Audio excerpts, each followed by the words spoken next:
They called her the Forgotten Duchess, the woman who had outlived propriety and slipped through the cracks of society's carefully constructed marriage market. At 32 years of age, Lady Genevieve Ashford, Duchess of Whitmore in her own right, had become a living ghost haunting the edges of ballrooms, her title heavy as a tombstone around her neck. She was too old, too independent, too sharp-tongued for the marriage-minded gentlemen of the ton. They whispered that she was cursed, that 3 engagements broken by death and scandal had marked her as untouchable. But when Lord Nathaniel Blackwood, the Duke of Ravenscar, a man whose very name made mothers clutch their daughters closer, whose cold gray eyes had never softened for any woman, whose reputation was built on ruin and ruthlessness, appeared at her door with a proposal that shattered every rule of polite society, Genevieve realized that perhaps being forgotten was a mercy, because being seen by a man like him was far more dangerous than a lifetime of invisibility. The autumn rain fell upon London with the relentless certainty of judgment, turning the cobblestones slick and painting the gas lamps in trembling halos of amber light. Inside the grand ballroom of Ashford House, where crystal chandeliers cast fractured rainbows across the polished parquet floors, the annual Whitmore Ball unfolded with all the practiced elegance of a theater production. Yet Lady Genevieve Ashford stood alone near the tall windows overlooking the rain-soaked gardens, her reflection ghostly in the darkened glass. Her gown, a deep emerald silk that had been fashionable 3 seasons prior, hung perfectly upon her frame, but it could not disguise the truth that everyone in the room already knew. She was unmarried, unattached, and at an age when society had long since given up hope of her redemption. Behind her the whispers rose and fell like the tide. Poor dear, such a waste, 3 engagements all ended in tragedy. Some say she's cursed. A duchess in her own right, yet what good is a title without an heir? She ought to retire to the country and spare us all this awkwardness. Genevieve's fingers tightened against the window frame, the coldness of the glass seeping through her gloves. She had learned long ago to let the words wash over her like rain, neither resisting nor absorbing them. Survival, she had discovered, required a particular kind of numbness. The ballroom's oppressive heat pressed against Genevieve's skin like an unwelcome embrace, yet she remained at her post by the window, a sentinel guarding her own isolation. She had perfected the art of appearing occupied while doing nothing at all, of looking just engaged enough that no one felt obligated to approach her out of pity. Her aunt, Lady Cordelia Ashford, had long since stopped trying to parade her before eligible gentlemen. At 32, Genevieve had become what every unmarried woman feared most, a cautionary tale whispered over tea. The first engagement ended when Lord Phillips fell from his horse 3 days before the wedding. The second when scandal erupted around Lord Hastings' gambling debts, forcing him to flee to the Continent. The third, perhaps most cruelly, when young Mr. Edmund Grey simply changed his mind, deciding that a duchess's fortune was not worth shackling himself to a woman past her prime. Each broken promise had chipped away at her standing until she stood here now, neither maiden nor widow, neither sought nor pitied, simply forgotten. The musicians struck up a waltz, and Genevieve watched the couples swirl past like colorful birds, their laughter a language she no longer spoke. She was acutely aware of the empty space around her, an invisible barrier that kept even the most charitable souls at bay. A young debutante, fresh-faced and glowing with the confidence of 18 years and a substantial dowry, glanced her way with poorly concealed curiosity. Genevieve offered a small, practiced smile, the kind that neither invited conversation nor appeared bitter. The girl looked away quickly, her cheeks coloring as though she had glimpsed something indecent. Yes, Genevieve thought, this is what becomes of women who wait too long. The clock above the mantelpiece chimed 11, its mechanical voice cutting through the music with bureaucratic precision. Genevieve felt rather than saw her aunt approaching, the rustle of heavy taffeta announcing Lady Cordelia's presence before her perfume, rosewater and camphor, reached Genevieve's nose. "My dear, you cannot spend the entire evening staring into the rain like some tragic heroine from a Gothic novel," Lady Cordelia murmured, her voice pitched low enough to avoid drawing attention. "People are beginning to comment." "People are always commenting, Aunt," Genevieve replied, not turning from the window. "I merely provide them with consistent material."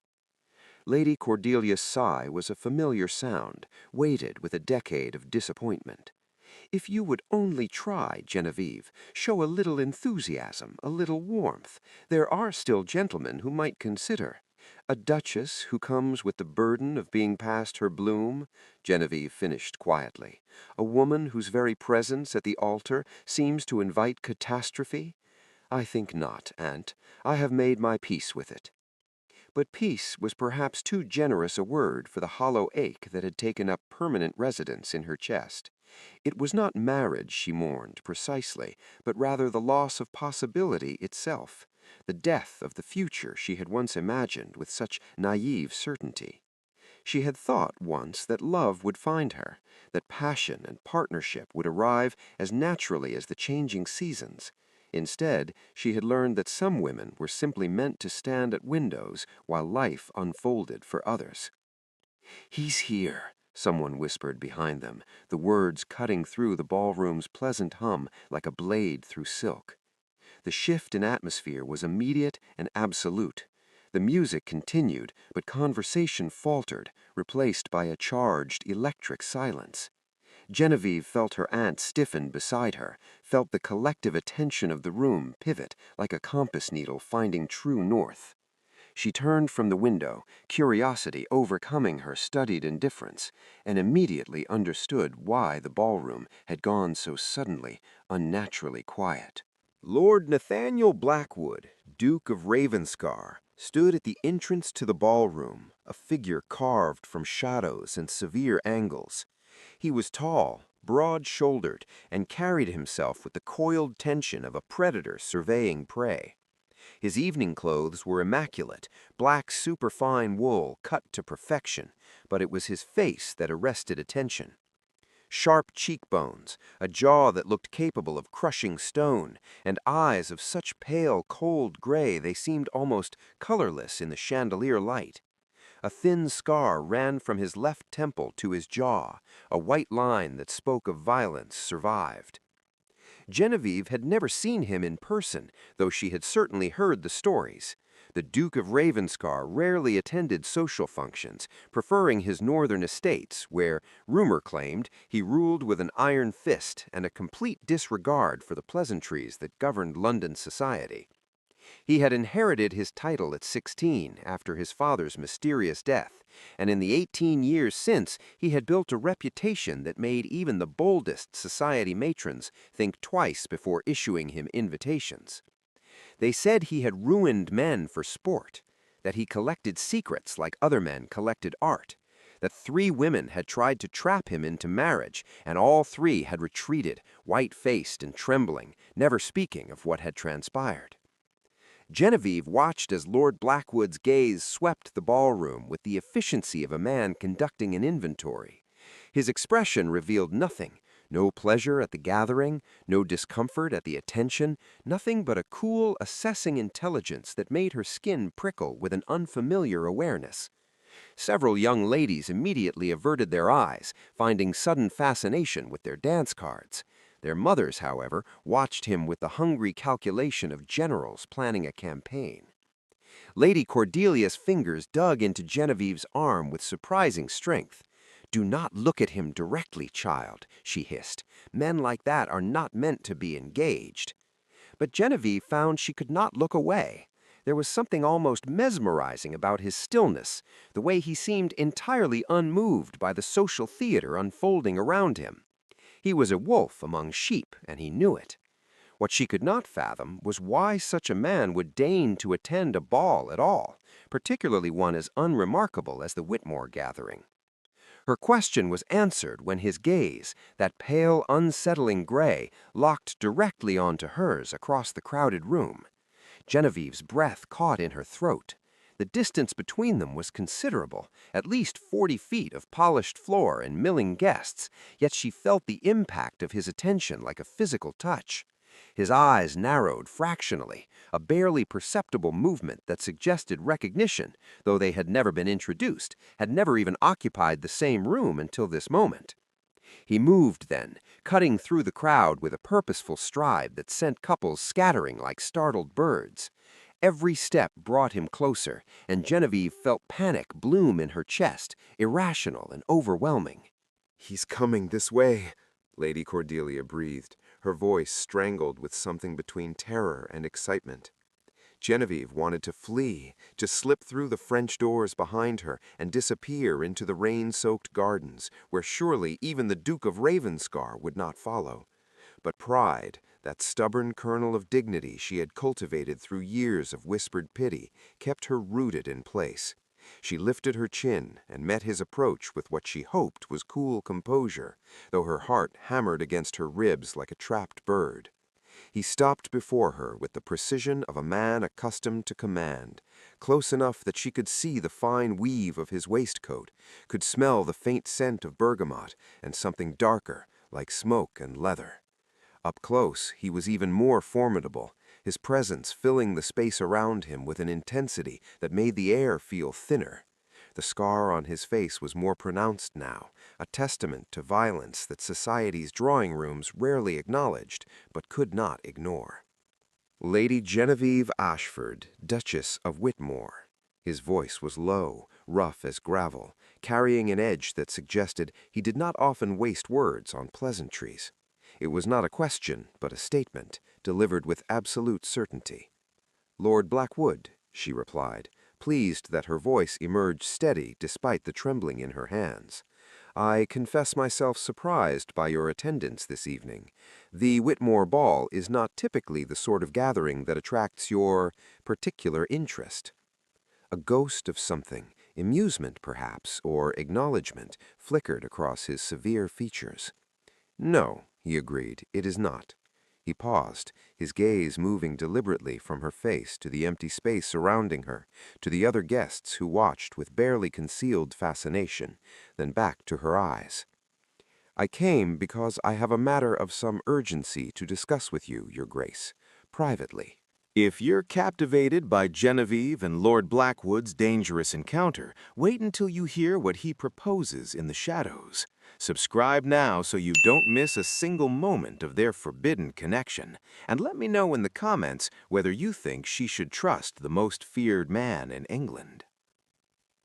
The word privately hung in the air between them, weighted with implication that sent a ripple of scandalized whispers through the nearby guests. Lady Cordelia made a small, choked sound of protest, but Genevieve found herself nodding before conscious thought could intervene. There was something in Lord Blackwood's eyes, a intensity that suggested refusal was not truly an option he would accept, and perversely, after years of being overlooked and dismissed, the sheer force of his attention was intoxicating. "The terrace," she said quietly, gesturing toward the French doors behind her. "We can speak there." His nod was curt, economical, and he stepped aside to allow her to precede him. Genevieve felt the weight of every days in the ballroom as she moved toward the doors, felt the judgment crystallizing in real time. A respectable duchess did not disappear into darkened gardens with a man of Lord Blackwood's reputation, particularly not without a chaperone. But respectability, Genevieve had learned, was a currency she had long since spent. The night air struck her face with blessed coolness after the stifling heat of the ballroom. Rain had stopped, leaving behind a clean scent of wet stone and earth. The terrace was empty, save for the potted topiaries that stood like silent sentinels along the balustrade. Behind them, through the tall windows, the ball continued its glittering pantomime, but the sounds were muffled now, distant, as though they had stepped into another world entirely. Lord Blackwood closed the doors with a quiet finality that made her pulse quicken. They were alone, separated from propriety by nothing more than a pane of glass and his apparent disregard for social convention. He turned to face her, and the lamplight from within cast half his face in shadow, making the scar stand out in sharp relief. "You are wondering why I am here," Lord Blackwood said, dispensing with preamble as efficiently as he seemed to do everything else. "You are wondering what business the Duke of Ravenscar could possibly have with the forgotten Duchess." The casual cruelty of the nickname, spoken aloud by this man who was essentially a stranger, struck her like a slap.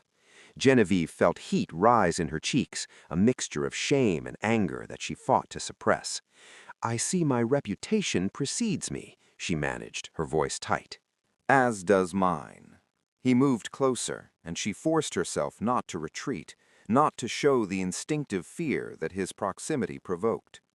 "They call you forgotten, cursed, unmarriageable. They call me ruthless, dangerous, a man without conscience or mercy. Neither of us, it seems, fits comfortably within society's narrow definitions." He paused, studying her face with an intensity that felt invasive. "I find I require a wife, Your Grace, and you, unless I am gravely mistaken, require a purpose beyond serving as a cautionary tale for ambitious debutantes." Genevieve stared at him, certain she had misheard. "You are proposing marriage?" The words emerged as barely more than a whisper, disbelief robbing her of volume. "I am proposing an arrangement," he corrected, his tone flat, businesslike. "I need a duchess who will manage my households, represent my interests in London while I attend to my estates in the north, and provide me with an heir.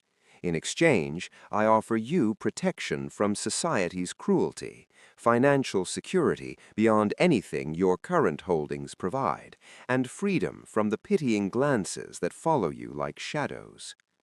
It was the most unromantic proposal Genevieve had ever heard, delivered with all the warmth of a solicitor reading terms of a contract.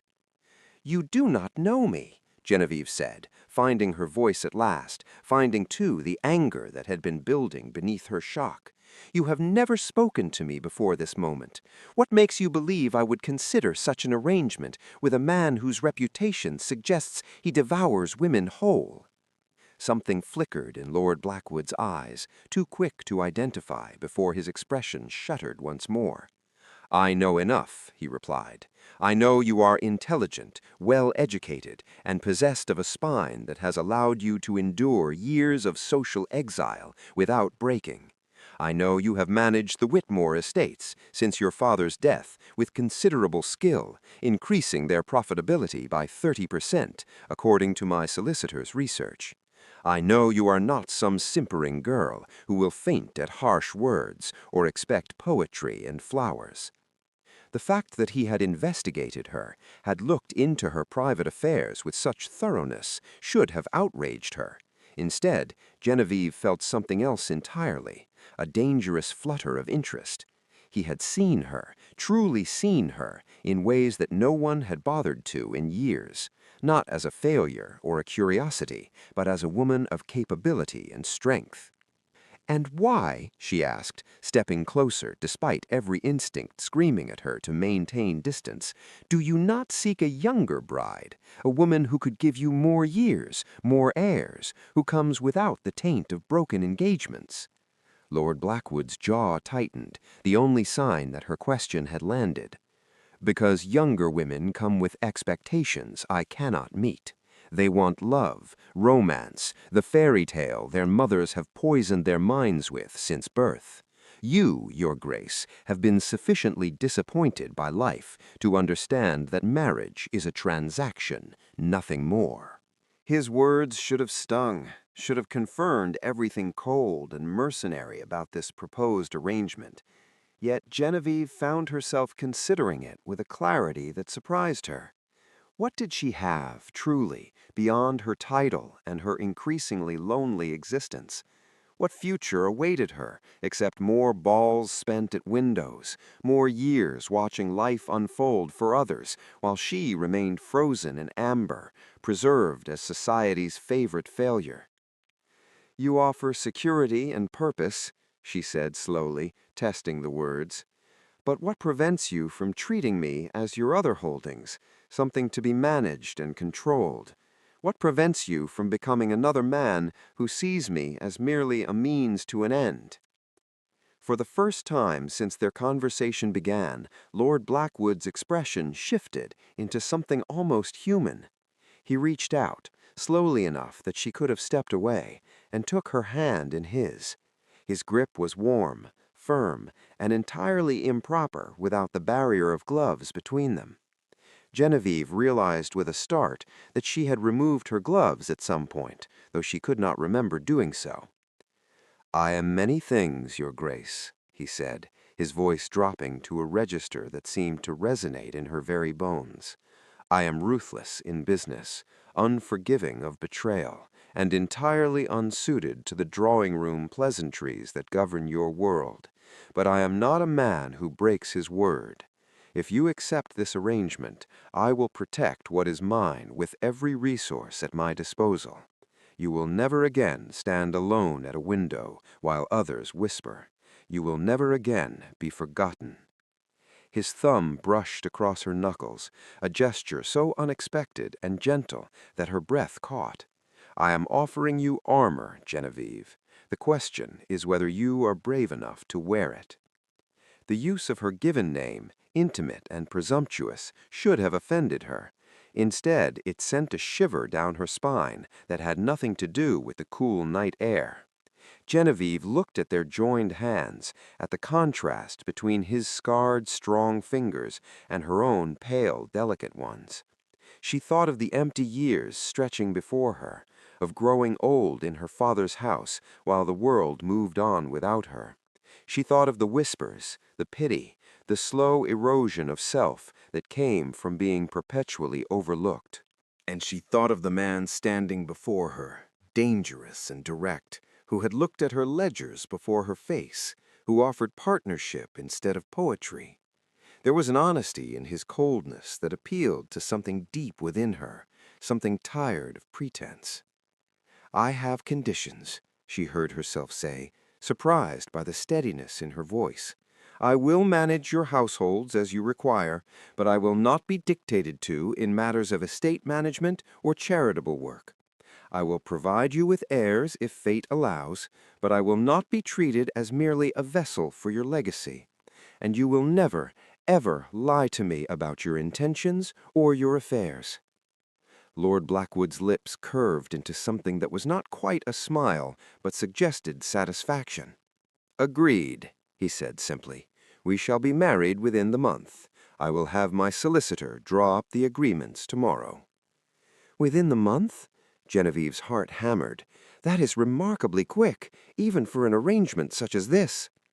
"I am not a man who waits once a decision is made," he replied, releasing her hand with a reluctance she felt rather than saw. "And I suspect, Your Grace, that neither are you. Not any more." He was right.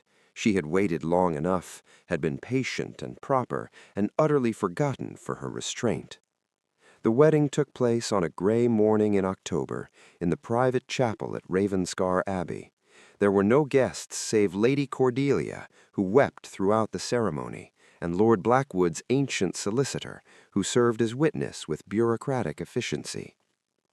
Genevieve wore a gown of ivory silk that caught the weak sunlight filtering through the stained glass windows, and when Nathaniel slipped the heavy Ravenscar ring onto her finger, she felt the weight of it like a brand. "You are mine now," he murmured as they signed the register, his voice pitched for her ears alone, "and I protect what is mine." It was not a declaration of love, but as Genevieve looked into those cold gray eyes and saw the fierce possession burning there, she realized it was something far more valuable. It was a promise given by a man who kept his word, and for the first time in a decade she felt the forgotten Duchess begin to fade, replaced by someone entirely new, someone who had been seen by the most feared man in England and chosen anyway. Thank you for joining Genevieve and Lord Blackwood on their unconventional journey from isolation to fierce partnership. If you loved this story of a forgotten Duchess finding her armor in the most unexpected place, please subscribe to this channel for more Victorian romances featuring strong heroines and the dangerous men who see their true worth. Leave a comment telling me which moment captured your heart. And don't forget to like this video so more romance lovers can discover these tales of passion, protection, and the transformative power of being truly seen. Until next time, may you always find someone who sees past the whispers to the extraordinary person within.